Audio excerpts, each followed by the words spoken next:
In this video, I'm gonna break down the core pistol fundamentals step by step so that not only do you understand what they are, but you can self-diagnose and constantly keep improving when you're out on the range doing the work. So stay tuned. Yeah, the other teams are moving in the background.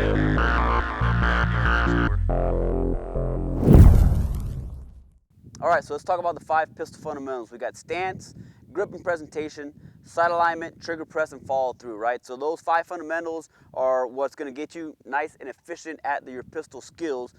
King daddy of them all being the sight alignment and trigger press, right? If you can do those 2 things, you're gonna have good shot placement. The other fundamentals are gonna come together to get you faster and more efficient. So let's start with the stance, right, from the base up. So stance, first of all, we're gonna square ourselves off to the target.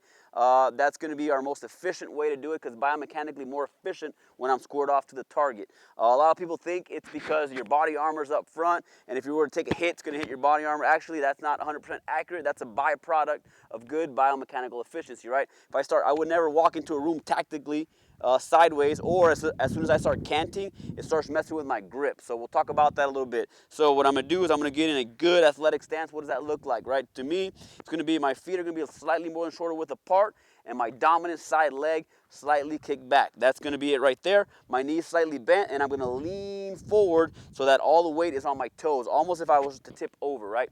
A common mistake that I see with a lot of beginner shooters is they'll bend at the waist. That's actually a little bit inefficient because you have a lot of undue strain onto your lower back. So just keep yourself nice, tight core and lean forward, and that's pretty much it. Your nice, good athletic stance right there.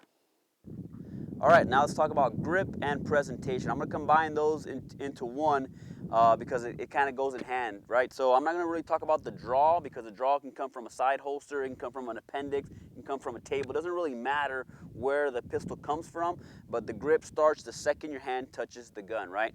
The other thing that we're gonna elaborate on the grip is the grip starts at the ready pistol, right? Everything goes from this position here, as this is where I'm building my grip.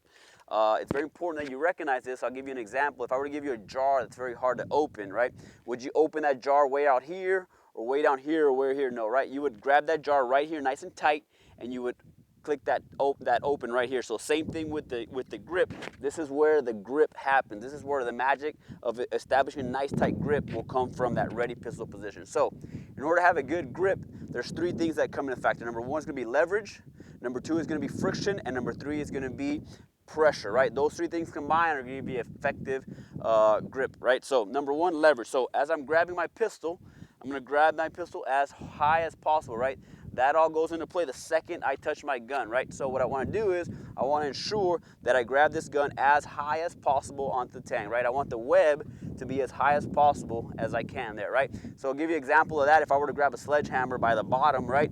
If this was, a 10-pound sledgehammer, how would I be able to maneuver this? Not very easily, but if I grab that sledgehammer as high as possible, now I am able to maneuver that sledgehammer effectively. So same thing with this. As I shoot, the recoil of this slide coming back is what's going to cause it to cant back. So the higher I can get it, the better, right? So that's going to be leverage on the gun.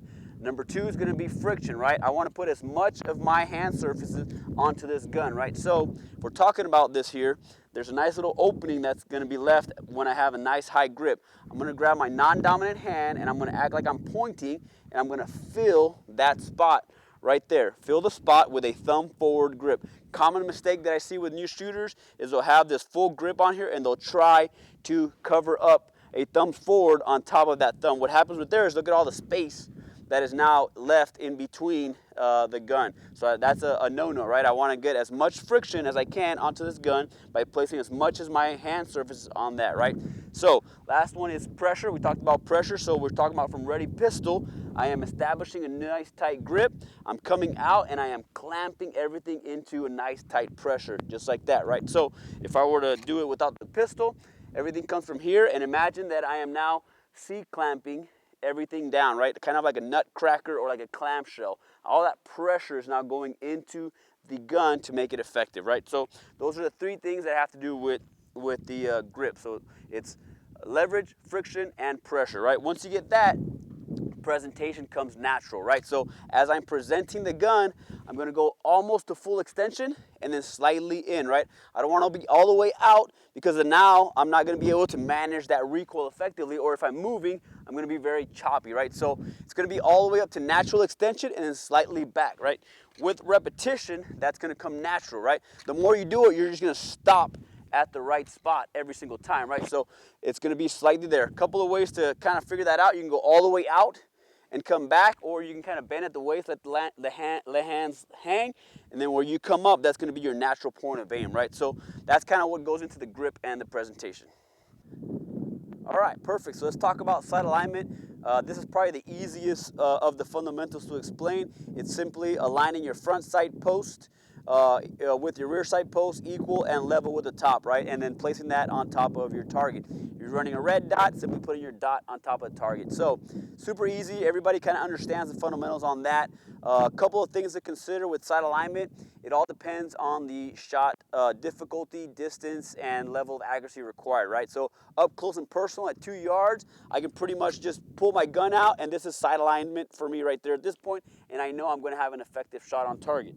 The further I get back, the more accuracy is going to be required, and now I have to make sure that I am a little bit more detailed on that sight alignment. A couple of things to consider. The closer you are, you might have a softer focus on your sights and a more target focus, right? And the further back I get, the more emphasis will be placed on the focusing of the sights, and now my target will be a little bit blurry. Just keep that in mind when you're moving from up close to further distances. You're going to have to vary that focal shift from target to sight to target, depending on the shot. One last thing I'll cover about sight alignment is shooting with 2 eyes open. That's what you need to be doing. If you're not doing that, you need to start working on that, right? So keep both eyes open and simply present the gun. You'll notice at the beginning it's a little bit difficult, but with time, you'll kind of figure it out. So just to give you an example, I am right eye dominant. As I draw my pistol, if I keep both eyes open, focusing on my target, I'm actually going to see kind of 2 guns in the view here, right? For a right eye dominant person like myself, I'm going to use the left gun to place that shot. If you're left eye dominant, it's the right gun. A good way to kind of practice this, if you're at home right now and you're not at the range, just simply place your finger kind of out, extended in front of your face, and look past your finger at the wall or a target, and you should be able to see 2 images of your finger out there. If you're right eye dominant, it's going to be the left finger. Same thing with the gun. Present the gun, you're going to see kind of 2 guns. Use the left gun if you're right eye dominant, and vice versa if you're left eye dominant. So that's sight alignment in a nutshell. Pretty easy to explain. I think everybody kind of grasps that concept generally, even from the beginning. All right, perfect. Now let's talk about trigger press. When it comes to tactical shooting, combat shooting, trigger press is where you make your money, right? So the question is, how fast do I want to pull the trigger? You want to pull the trigger as fast as possible without disturbing the sights, right? You get a lot of people that are beginners to this, and they're like, just pull, let the shot break.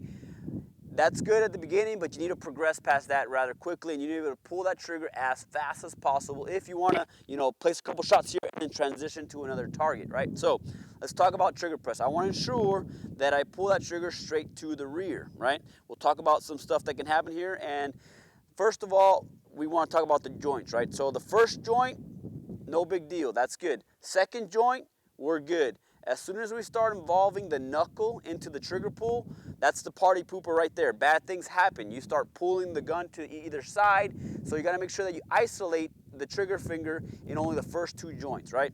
The other question I get is, how much trigger finger do I want to put on here?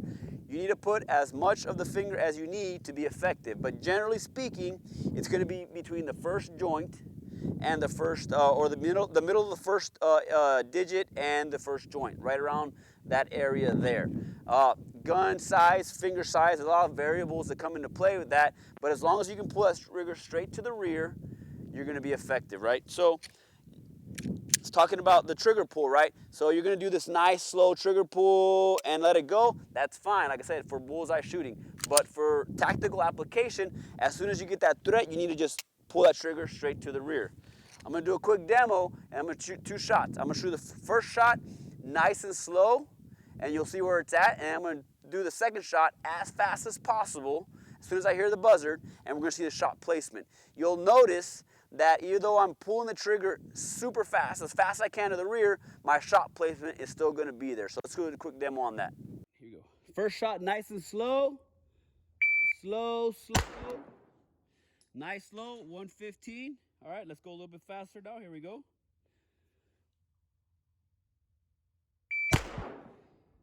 All right, that was a 23. Let's take a look at the shots. All right, both shots are in the center of the A zone, about a 1/4 inch from each other. As you can see, it's not how fast you pull the trigger. As long as you pull that trigger straight to the rear, your shots are going to be there. All right, perfect. Last thing we'll talk about is follow through. Follow through is nothing more than shooting once and having a second sight picture ready to shoot that second time, right? A couple things to consider when we're talking about follow through is I want to discuss anticipating recoil versus managing recoil, right? So, new shooters will anticipate recoil. That's a bad thing. Super bad things happen when you do that. You start shooting low, shooting off target. They're going to drive the gun down because they're anticipating recoil, and then they pull the trigger, and then they pull the shot. Managing recoil is after the shot has fired and you're going through the recoil cycle, you drive the gun back down for that second shot, right? If you were to give me the ball and dummy drill and put some live ammunition mixed with dummy rounds, and I were to start shooting, you would see that it'd be click, boom, boom, boom, boom, and then I would go click, and then I would dip. And you'd be like, oh, you jerked the gun. Well, no, I didn't, because all my shots are on target. What I was doing, I was managing recoil.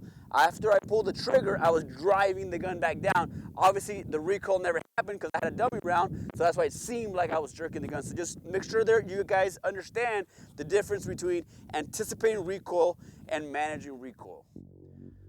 All right, that was the pistol fundamentals. I hope you found this information valuable. If so, please leave me a comment down below on which section you kind of benefited from the most. Was it the grip, leaning forward, anticipating recoil versus managing recoil, or the trigger press? You know, you can pull that trigger as fast as possible. Leave me a comment down below because I'm really curious to know what helped you the most. Also, leave me some comments down below on any video ideas that you'd like me to kind of discuss. That being said, please consider subscribing so you can catch my latest videos. Stay safe and train hard.